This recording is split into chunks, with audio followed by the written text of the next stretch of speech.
Hi everyone, Aaron here for Zollotech, and this is the all-new redesigned MacBook Air for 2022 with the M2 chipset in it. Now this comes in at $1,199 and goes up to $2,499. So it's basically $200 more at the base level than the previous MacBook Air. Now, you have 8-core CPU options and 8-core or 10-core GPU options. You can see here we also have options for 8 GB, 16 GB, or 24. This is the 16 GB model with a 1 TB SSD. So we have 256, 512, 1 TB, and 2 TB. So I opted for what I thought most people should probably get if they're going to use this for any amount of years. Now, this one comes in at about $1,899 and should be a nice boost from what we had before. Let's go ahead and unbox it. So we've got a little pull tab here, and we have 4 different colors. We have Midnight, Starlight, which that's what this one is, and then also Silver and Space Gray.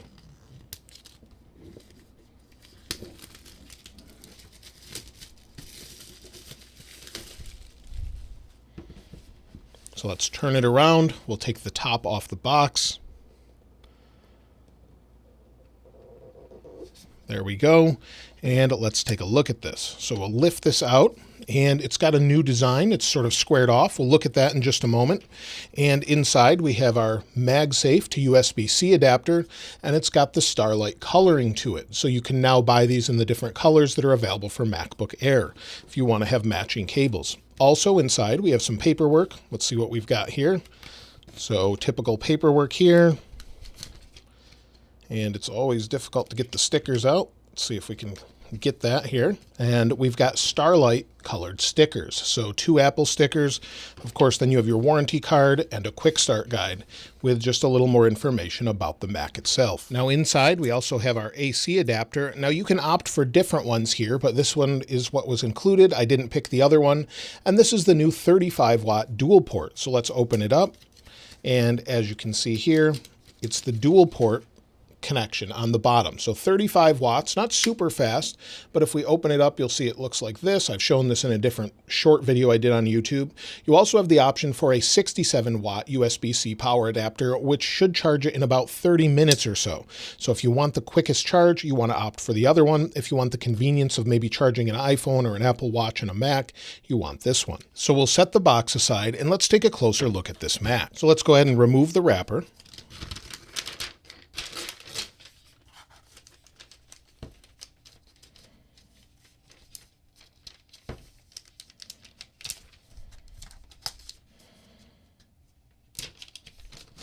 There we go.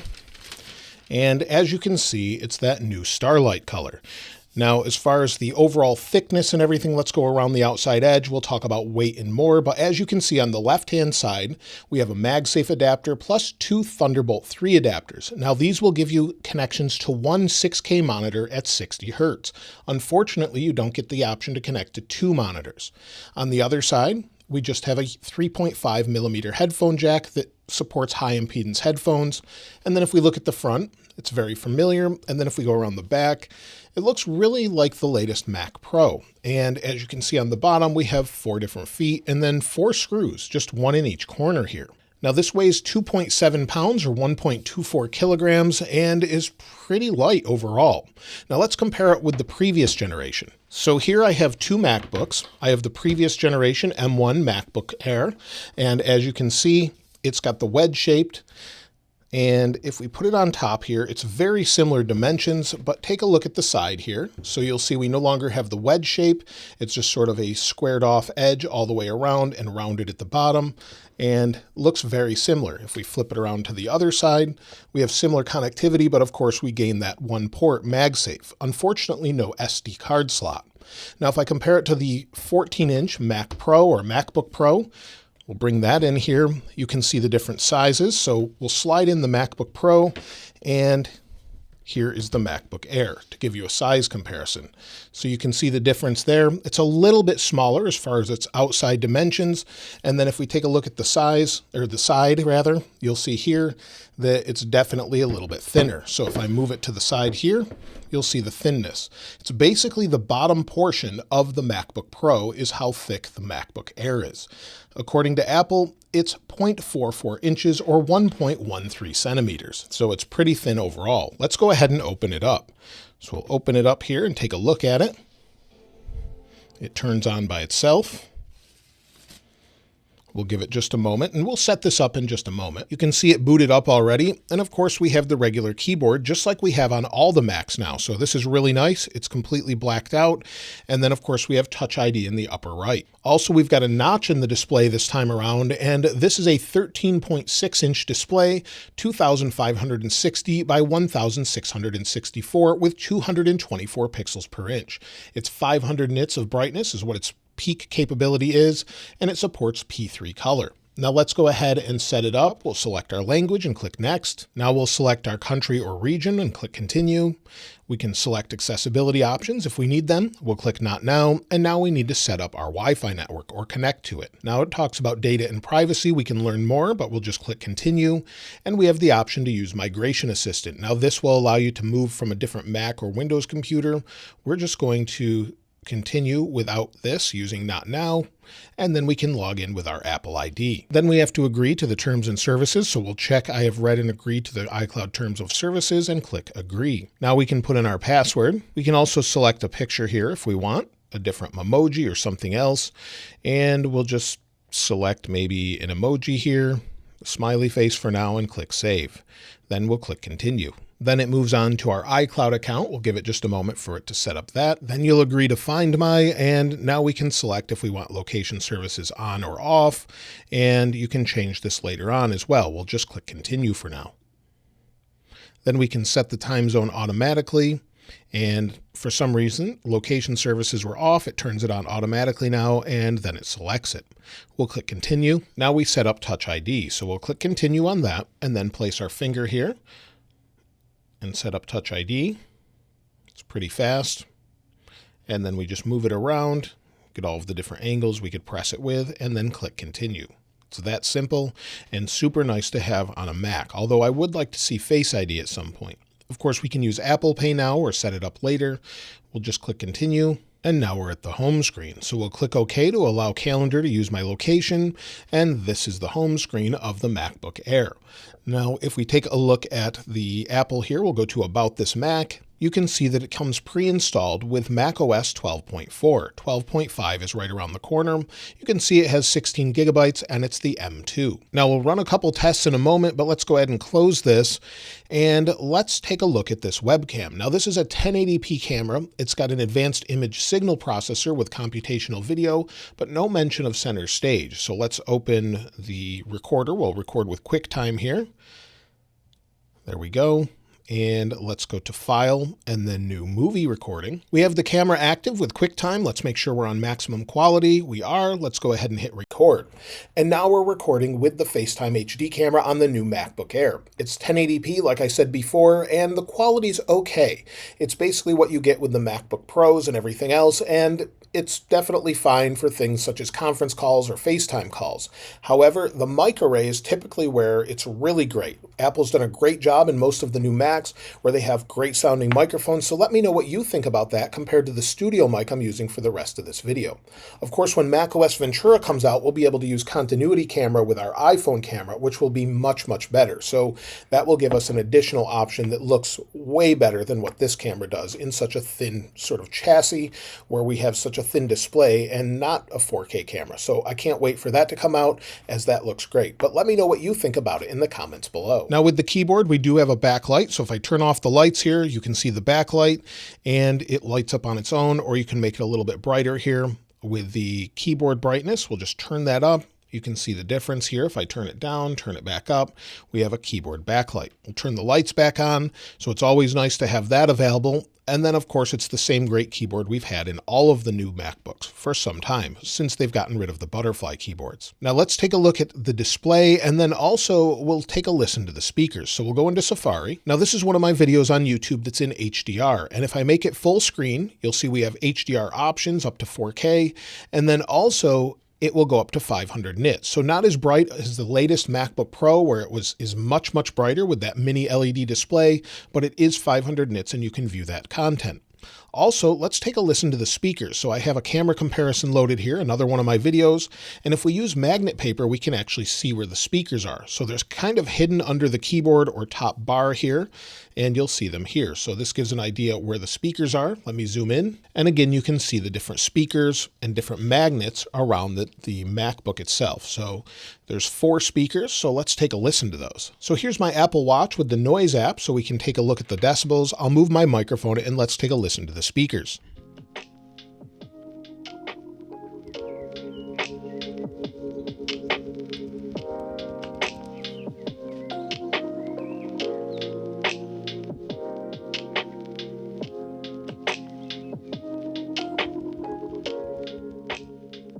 Now the sound seemed to hit about 75 decibels as far as the volume goes, and it was pretty impressive as far as the way it sounds for such a thin laptop. So definitely one of the better thin laptops I've heard.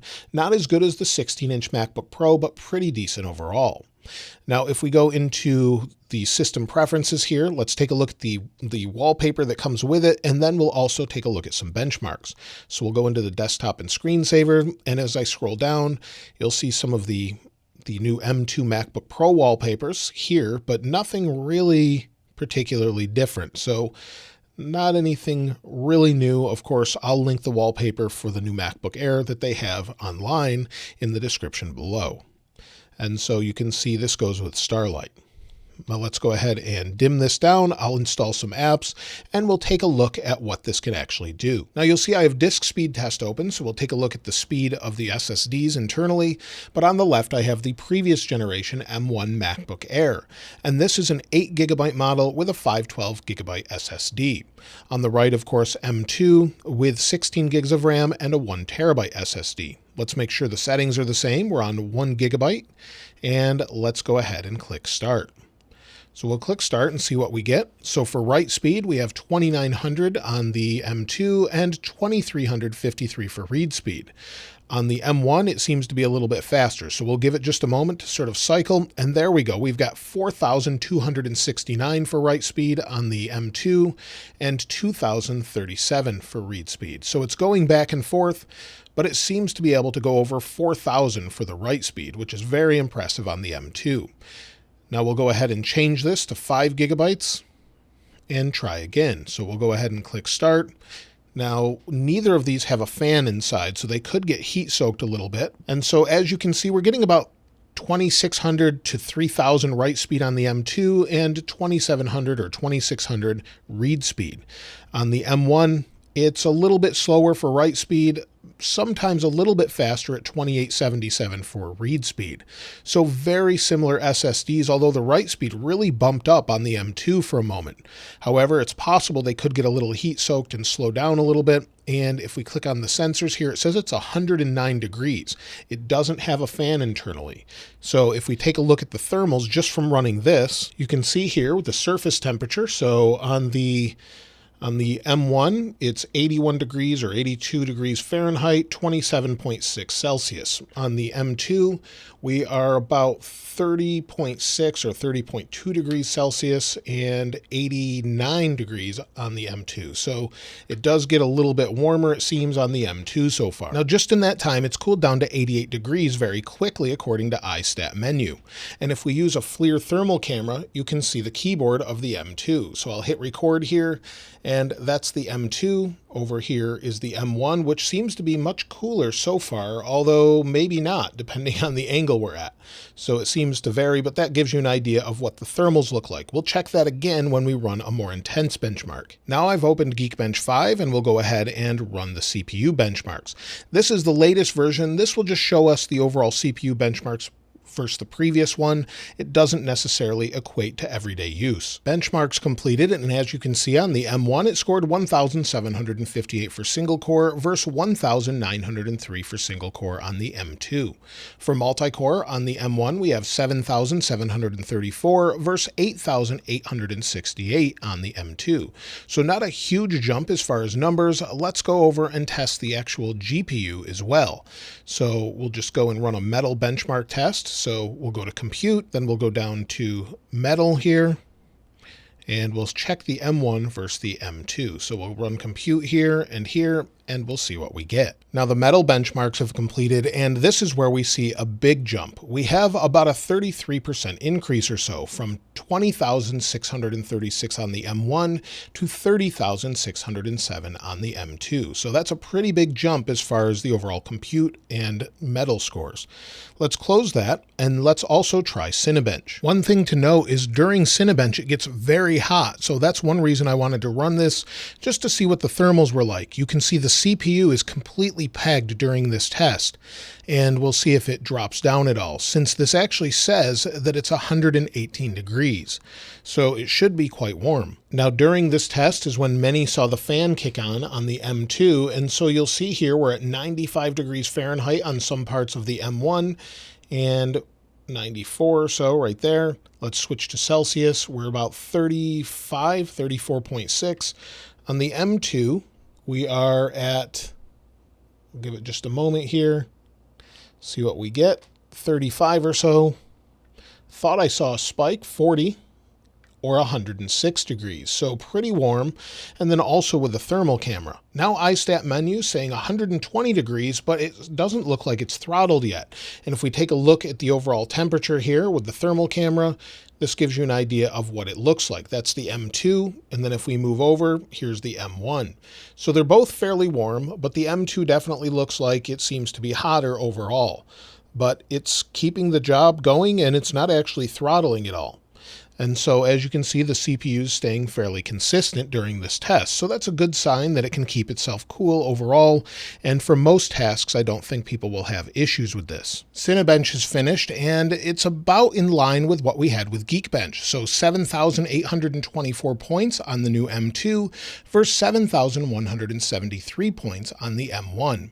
One thing to note though is the M2 got up to 124 degrees as far as the sensors on the SSD, and the overall temperature of the device doesn't feel hot to the touch or anything, maybe a little bit warm on the bottom. So the bottom is a little bit warm here, and let me show you that with the thermal camera again. So the actual temperature on the back of it is about 93 degrees Fahrenheit, and if we switch over to Celsius, you can see here about 32.4.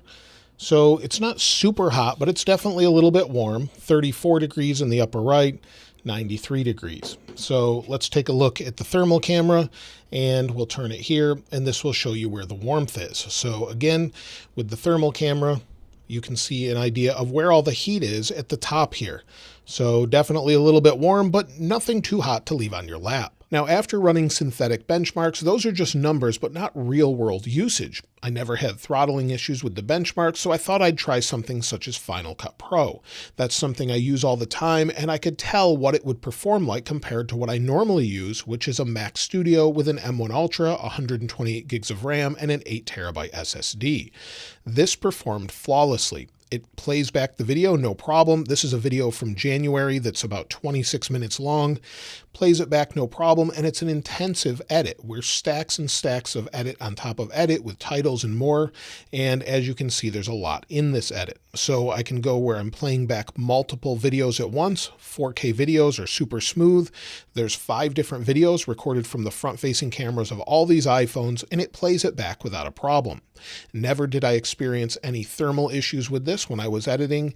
And also, and of course I didn't fully edit this on here, but what I decided to do was export it. And I used the same settings with H.264 settings on the M1 Ultra and the MacBook Air. I thought it would be a kind of ridiculous comparison, and let's see how it does.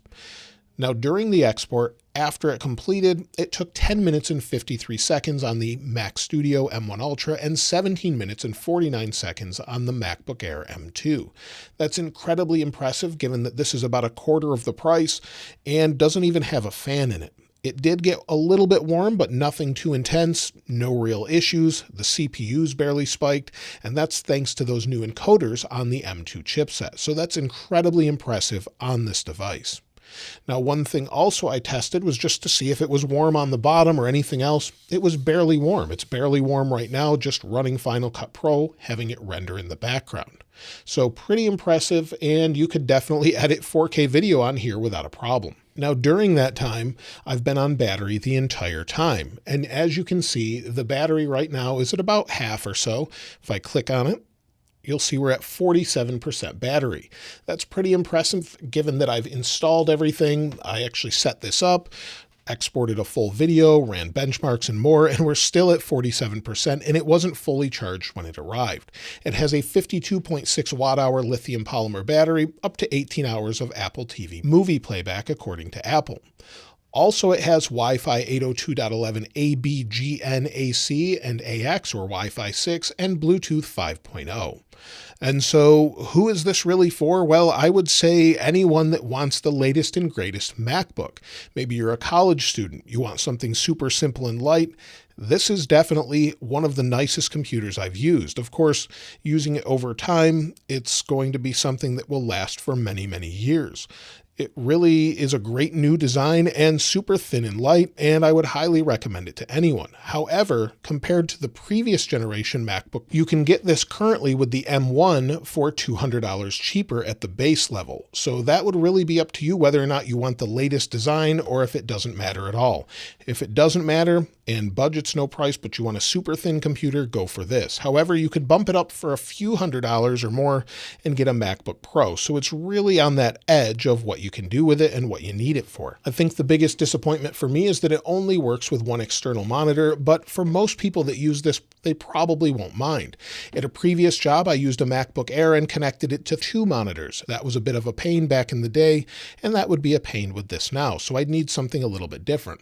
So really take a look at what your use case is. If you need external monitors or more than one, you may want to consider the Pro model.